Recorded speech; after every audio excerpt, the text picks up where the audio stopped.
podcast pertama dari Perhimpunan Pelajar Indonesia Utrecht. Pada kesempatan kali ini, saya Nitya Agustini yang akan menanyai beberapa teman-teman kita yang sedang berkuliah di Utrecht University tentang pengalaman mereka kuliah selama ini. Nah, saat ini kita sudah kedatangan 2 orang teman-teman kita. Ada Nandi yang berkuliah di jurusannya Applied Cognitive Psychology di Utrecht University. Dan udah ada Virga. Jurusannya European Law, spesifikasinya di Public International Law. Nah, kedua teman-teman kita ini kuliahnya 1 tahun di Utrecht. Dan menariknya sekarang kita akan menanyakan pengalaman mereka selama mereka berkuliah setahun ke belakang dan bagaimana mereka sampai di sini. Dan harapannya nanti kita bisa belajar dari pengalaman teman-teman yang sudah belajar sebelumnya, bagaimana sih caranya bisa menyelesaikan studi tepat waktu dan juga lancar sesuai yang diharapkan. Mungkin untuk kita mulai lebih awal dulu, masing-masing mungkin bisa menceritakan nih latar belakangnya dulu ketika kalian di Indonesia, kuliahnya di mana, kemudian bagaimana bisa sampai di Utrecht University. Mungkin mulai dari Nandi dulu. Oke, kalau dari gue dulu sebenarnya di kuliah S1 di Indonesia dan itu jurusannya ilmu politik, itu FISIP di UI, di FISIP UI. Cuma sekarang mungkin agak nyebrang jurusannya, ngambil ke psikologi, lebih tepatnya Applied Cognitive Psychology. Sebenarnya yang memotivasi gue untuk ngambil jurusan ini karena kerjaan, jadi untuk support karir gitu sebenarnya. Karena kemarin sempat bekerja sebagai UX researcher dan gue ngeliat gue kayaknya masih kurang nih bekal background psikologi atau ilmu research kuantitatifnya. Jadi memutuskan untuk ngambil master di Utrecht di Applied Cognitive Psychology gitu. Mungkin itu sih kalau dari gue alasan motivasinya masuk ke Utrecht University. Wah, menarik banget ya. Dari ternyata politik ke psikologi dan berdasarkan pengalaman kerja. Ya, betul. Menarik banget sih. Kalau Virga gimana? Oke, jadi kalau aku sendiri kebetulan sebenarnya udah ngincer ya, udah bisa dibilang ngincer mau kuliah di Belanda itu sejak sebelum lulus S1 bahkan gitu ya.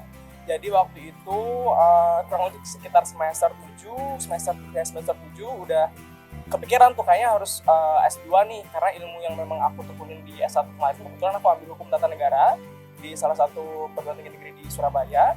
Dan memang kebanyakan anak-anak yang mengambil hukum tata negara kebanyakan mengambil studi S2, entah itu European Law atau Public International Law gitu. Dan kebetulan juga sejak atau pasca lulus dari S1 aku melanjutkan karir di Jakarta sebagai legal corporate juga, yang artinya aku lihat memang dengan harapannya waktu itu dengan menambah ilmu S2 ini bisa memperbesar atau memperluas lagi jenjang karir ke depannya. Kayak gitu sih motivasi awalnya.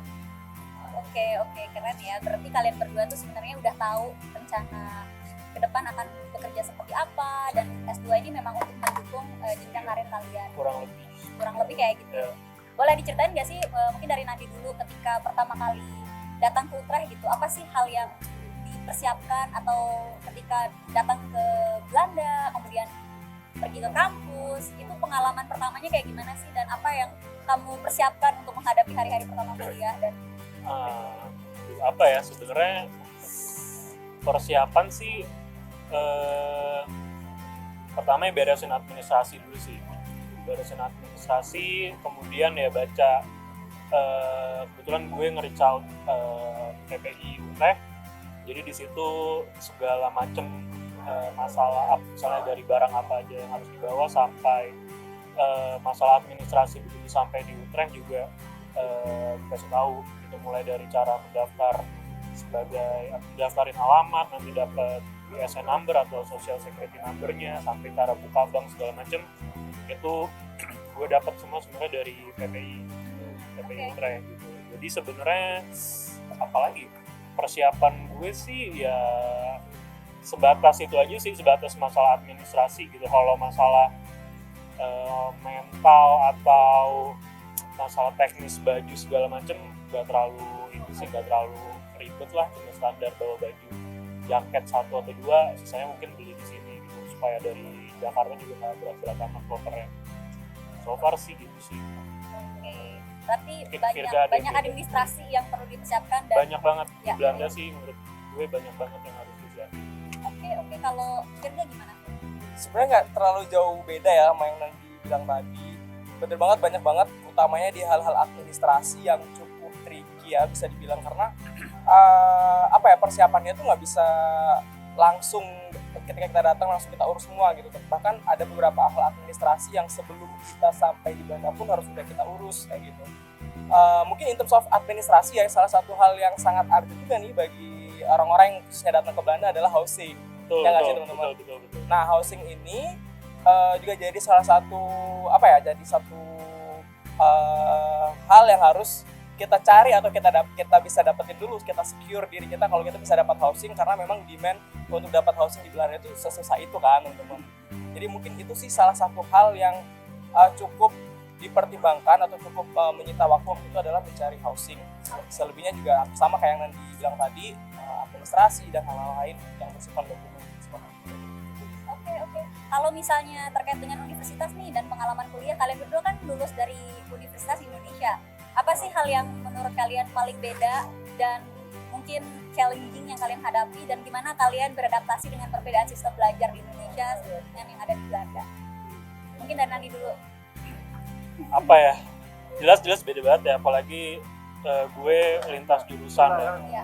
Jadi emang mungkin awal-awal sangat struggle banget, harus catch up materi-materi tentang psikologi dulu, karena gue nggak punya background psikologi. Terus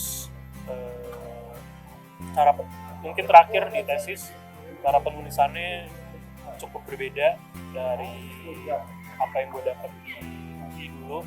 Mungkin mereka lebih strict pakai format tulisan APA. Itu suatu yang baru juga sih buat gue gitu. Terus apa ya, dan culture sih, istilahnya pasti culture lah. Orang Indo mungkin sangat berbeda sama orang Dutch, sama orang bule, sama bahkan internasional lainnya. Kayak mungkin salah satu yang paling gue struggle mungkin gue makan ya. Mereka biasa makan roti, cuma kok gue rada minder gini mau bawa nasi goreng ke kampus, mau bawa mie goreng ke kampus, karena mereka kayaknya makanan gue berat banget gitu. Nah itu sempet awal-awal adaptasi untuk sesuaiin sama culture sih. Oke, kalau Virga, Tadi bisa diulang nggak pertanyaannya apa? ini Maaf nih. terkait dengan kuliah nih, apa sih yang membedakan kuliah di Indonesia dengan di Belanda, dan yang challenging, dan kamu adaptasinya kayak gimana? Oke. Mungkin kalau dari aku, salah satu yang butuh adaptasi yang cukup menyita waktu ya itu adalah baca atau persiapan sebelum masuk kelas. Karena jujur aja dulu waktu di Indonesia mungkin kita bisa, even bahkan kita nggak baca gitu ya, kita bisa pakai common sense kita untuk bisa asal itu logis atau apa, kita tetap bisa speak up lah di kelas gitu. Tapi kalau di sini jujur aja lu nggak baca materi yang udah dipersiapkan atau udah harusnya lu baca, itu kayak bakalan get lost banget sih di kelas. Jadi ya nggak sih, kalian harus gitu nggak sih? Benar. Jadi kayak itu sih satu hal yang cukup challenging dan butuh adaptasi yang cukup sih, karena memang bahan bacanya apalagi mungkin karena kita kuliah 1 tahun ya teman-teman, jadi sangat padat gitu loh. Kalau sebelum masuk satu kelas mungkin bisa 5, 6 atau berapa artikel yang harus kita baca, dan even bahkan setelah baca pun kita masih kurang paham juga kan. Jadi kayak memang harus ya proses sih dari awal itu, semakin kesini alhamdulillah semakin mengerti gitu caranya untuk bisa paham, terus bisa lebih aktif aja di kelas kalau kita lebih udah prepare. Mungkin itu sih ya. Mungkin nambahin lagi ya pertanyaannya terkait dengan tadi, tantangannya banyak, cuman yang menyenangkan dari kuliah di sini apa sih sebelum itu? Maksudnya pengalaman belajar di Utrecht University yang membuat kalian bilang worth it nih kuliah nih setahun, walaupun apa namanya challenging harus gitu ya. challenging banget.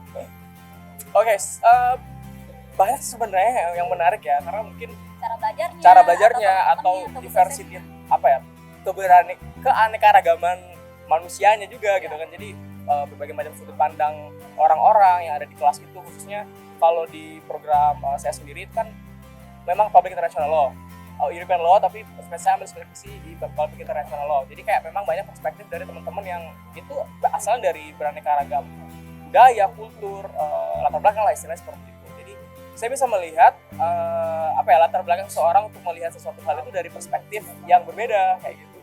Dan itu mungkin salah satu nilai plus kalau kita belajar di suatu lingkungan yang memang diverse seperti di Utrecht University gitu.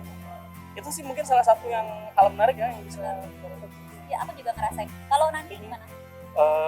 Kalau gue mungkin walaupun gue struggle, cuma gue happy karena bener-bener mempelajari hal baru yang menurut gue di Indo nih mungkin gue baru berhubungan sama banyak teknologi sama research-nya di sini bisa dibilang lebih maju lah.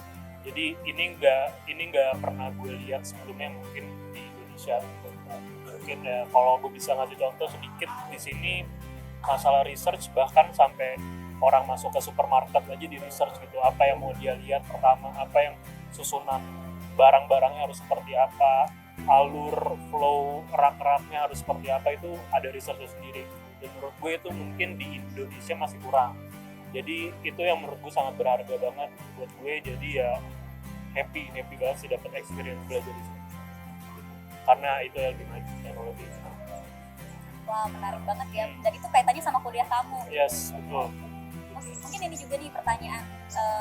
Tadi kan ada yang challenging, ada yang menyenangkan, tapi pasti kan ada yang kangen rumah kayak makanan apa. Gimana sih caranya kalian mengatasi homesick yang kalian rasakan selama setahun kuliah? Gue dulu. Oke. Ya, Boleh.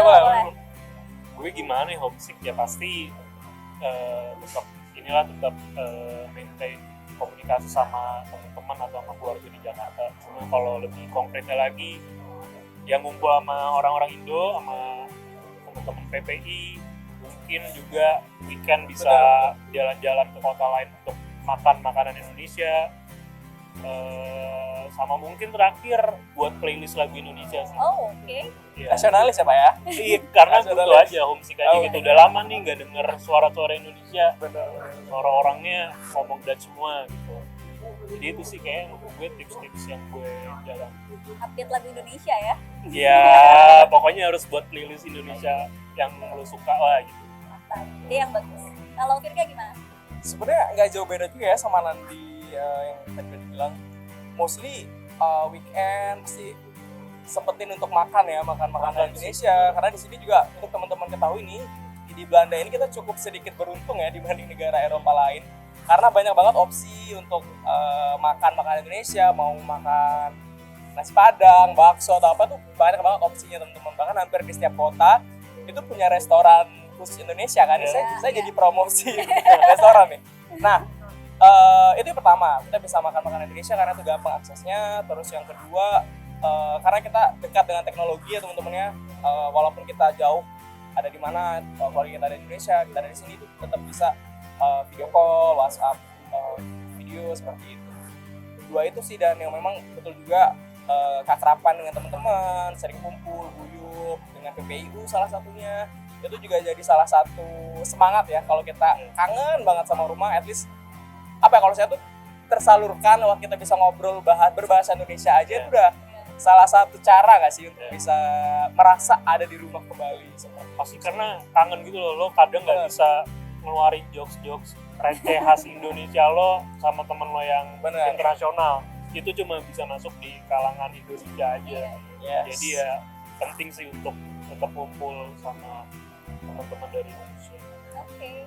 Wah, menarik banget ya teman-teman cerita dari Firga dan juga Nandi. Kalau dari Nandi juga bahkan tadi memperjelas gitu ya buat teman-teman yang mau kuliah S2, jurusannya beda, jangan khawatir, bisa kok keep up dengan kuliah yang ada di sini. Yes. Dan Firga juga ngejelasin bahkan belajarnya European Law, padahal bukan orang Eropa gitu. Benar. Ya. Itu juga, wah itu menarik juga nih, ternyata bisa gitu. Jadi teman-teman gak usah khawatir, dan kita punya komunitas yang cukup besar di Utrecht. Jadi teman-teman tidak usah khawatir akan kekurangan teman Indonesia kalau kangen-kangen suasana Indonesia kayak gimana gitu. Mungkin ada 1-2 kata closing statement dari Nadi dan juga Firga. Oke. Biar lo dulu. Apa nih ya? Kalau apa mungkin ini, kalau ada tips yang ingin atau sesuatu yang kamu sampaikan kepada Firga setahun yang lalu sebelum memulai kuliah, ada yang ingin kamu bilang nggak ke Firga sebelumnya? Oke, jadi case-nya ini sebelum aku daftar ya gitu. Jangan takut aja sih coba daftar, karena orang bilang kalau kita tidak mendaftar atau tidak mencoba, kita pasti kehilangan kesempatan 100% gitu. Tapi once kita coba untuk apply atau daftar sesuatu, at least kemungkinannya tuh bertambah menjadi 50% either gagal or berhasil. Jadi ya udah saran dari aku, persiapan mental, materi segala macam, substansi yang jelas juga, dan ya udah coba aja dan do your best. Nah, kalau Nandi? Dari gue mungkin lebih ke khususnya bagi yang nanti akan loncat jurusan, harus lebih lagi sih, kayak gue ngerasa persiapan gue terkait pembelajaran nanti di kelas tuh masih kurang. Kayak Firda bilang harus banyak baca, emang harus, ternyata gue masih kurang baca literatur segala macam, jadi kadang masih agak sedikit ketinggalan ya. Jadi mendingan capek di awal deh, nanti di ketika pas mulai kuliahnya bisa lebih lancar. Gue sepakat banget sih. Kalau bisa mungkin nambahin dikit ya, kalau teman-teman yang mau berangkat nih, nggak apa-apa dicoba aja di awal, belajar untuk pre-course dulu kali ya, kayak sebelum bener-bener terjun dan langsung belajar materi di sini bakalan agak susah kitabnya kalau memang basicnya mungkin kurang, apalagi ngapain bahas jurusan juga. Jadi memang prepare. Mantap, terima kasih untuk Virga dan juga Nandi Sama-sama, atas ya. partisipasinya ya dalam podcast pertama dari PPIU, dan terima kasih juga teman-teman yang udah menonton, teman-teman yang sudah memfasilitasi podcast kita, dan jangan lupa untuk teman-teman juga silahkan di follow Instagramnya, di subscribe YouTube-nya, dan dari PPI juga sangat welcome untuk teman-teman yang ingin datang kuliah ke sini, dan kalau misalnya ada yang ingin ditanya-tanya silahkan dikontak aja dari PPI Subscribe. Terima kasih, sampai jumpa lagi.